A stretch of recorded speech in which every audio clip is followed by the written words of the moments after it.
Hello friends, మన village విహారికి స్వాగతం.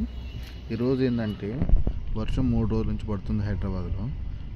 పక్షులన్నీ ఎక్కడ ఉండాలో అది లేక, వాటికి గూడు లేక, స్థావరం లేక, ఆహారం లేక ఎక్కడ పడితే అక్కడే ఆగుతున్నాయి, వర్షంలో తడుస్తున్నాయి. వాటికి పాపం షెల్టర్ లేదు, ఏం లేదు. మీరు కూడా మీ ఇంటి దగ్గర ఏమన్నా పక్షులు ఆగితే మాత్రం ఇంట్లోకి రానివ్వండి. వాటికి కొంచెం ఏమైనా ఫుడ్ ఇవ్వండి.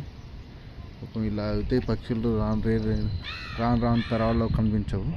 పాపం ఈ కాకి చూడండి, ఏం లేక అది ఏడుస్తుంది. ఇంకా వర్షం పడుతున్నది, ఎలా పడుతుంది అంటే 3 రోజుల నుంచి కంటిన్యూగా పడుతుంది. ఇప్పుడు కూడా స్టిల్ పడుతూనే ఉన్నది.